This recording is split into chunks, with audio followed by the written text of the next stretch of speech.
Mad Henry was a hermit who lived alone in a decrepit mansion at the edge of town. Rumors were rife about the wild-eyed man. Some folks said that he was a magician who called upon the powers of darkness to wreak havoc upon his neighbors.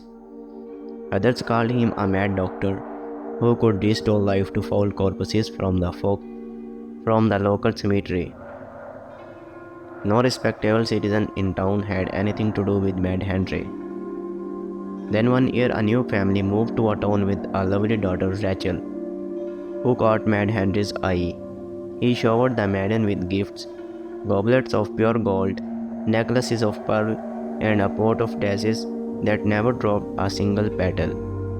Despite the gifts, Rachel fell in love with another, Geoffrey, a handsome young man, just home from university. A week after meeting they eloped, leaving behind a stoned Mad Henry. When Rachel and Geoffrey returned from the elopement, they threw a big ball and invited everyone in town. While Rachel was waltzing with her father, she heard a clap of thunder.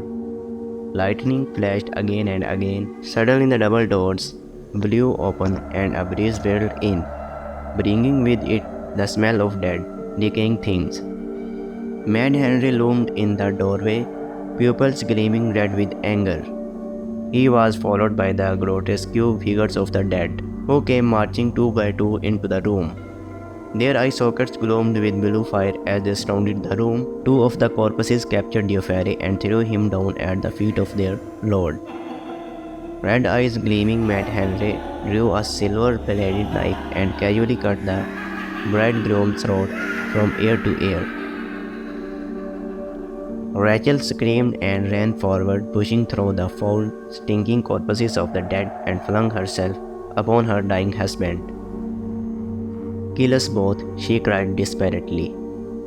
But Mad Henry plucked the lasso out of the pool of blood surrounding her dead husband and carried her out into the thundering night. Behind him, the army of the dead turned from the grisly scene and followed their master.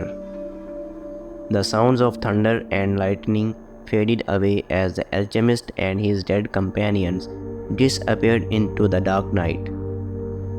Geoffrey's father and Rachel's father gathered a small mob and followed the evil hermit, intent upon saving Rachel. When they searched Mad Henry's house, they found it completely empty save for a light which shone from a series of mysterious globes that bobbed near the ceiling of each room. Mad Henry had vanished. Search parties scoured the countryside for days but returned up nothing. Geoffrey was buried in the local cemetery and the dance hall was torn down. No one in town spoke about what had happened, and no one dared imagine what had become of poor Rachel. A year to the day after the ball, a time knock sounded upon the door of Rachel's parents' home. When her father opened it, he saw a gaunt grey figure on the stoop. Her eyes were dull with exhaustion and pain. It was Rachel. Her tongue had been cut out so she could not speak. But when she produced a knife from her tattered garments, the knife with silver blade that they had last seen in the hands of Mad Henry, the gleam of satisfaction in Rachel's eye told that the streaks of blood that coated the knife were those of Mad Henry. That night Rachel died in her sleep with a peaceful smile upon her ravaged face. Geoffrey's brutal murder at the hands of Mad Henry and Rachel's eventual death due to her ordeal. She was kidnapped, tortured, and forced to endure unimaginable horrors at the hands of Mad Henry. Rachel's ultimate revenge, killing him with his own silver-bladed knife, brings an end to his evil deeds.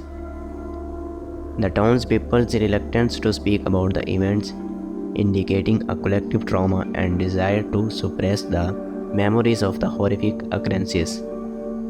The site of the tragic events is torn down, symbolizing an attempt to erase the painful memories associated with it. They are left to pick up the pieces dealing with the loss of their daughter and the trauma she endured. The story leaves unanswered questions about the source and extent of Mad Henry's dark powers, leaving a sense of unease and uncertainty. The story does not mention what happens to the corpses that Mad Henry controlled, leaving it to the reader's imagination.